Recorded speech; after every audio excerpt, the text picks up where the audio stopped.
Pathanapuram പെടൂർ service എന്ന ബാങ്കിൻ്റെ ഫ്രണ്ടിൽ ഇവിടെ ഒരു മരം മറിഞ്ഞു വീണിരിക്കുകയാണ്. മൈലാഞ്ചിയാണ്, എന്തായാലും വലിയ മരമാണ്. മൈലാഞ്ചിയിൽ നിന്ന് ഇത്രയും വലിപ്പമുള്ള മരം കണ്ടിട്ടേ ഇല്ല. ഇതിൻ്റെ ഭാഗങ്ങൾ റോഡിൻ്റെ രണ്ട് സൈഡിലായിട്ടുമാണെങ്കിൽ മുറിച്ചു മാറ്റിയിരിക്കുകയാണ്. ഇവിടെ വൈദ്യുതി ഒക്കെ വിച്ഛേദിച്ചിരിക്കുകയാണ്. മരം മറിഞ്ഞു വീണ് അപകടം ഉണ്ടായിട്ടില്ല എങ്കിലും ഇങ്ങനെ ഈ പത്തനാപുരം പ്രദേശങ്ങളിൽ ശക്തമായ മഴ പെയ്തുകൊണ്ടിരിക്കുകയാണ്.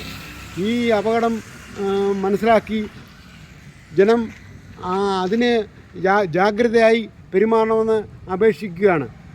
ഇങ്ങനെയുള്ള അപകടം ഇനിയും ഉണ്ടാകാൻ സാധ്യതയുള്ളതിനാൽ ഈ അപകടത്തിനെ മുൻകൂട്ടി കണ്ട് നമ്മൾ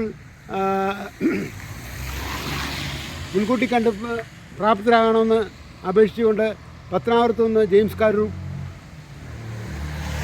എൻ്റെ സബ്സ്ക്രൈബർ കാണുകയും എൻ്റെ യൂട്യൂബും ഫേസ്ബുക്കും കാണുകയും എന്നെ സബ്സ്ക്രൈബ് ചെയ്യുകയും ചെയ്യുമാറാണെന്ന് അപേക്ഷിച്ചുകൊണ്ട് നിർത്തുന്നു.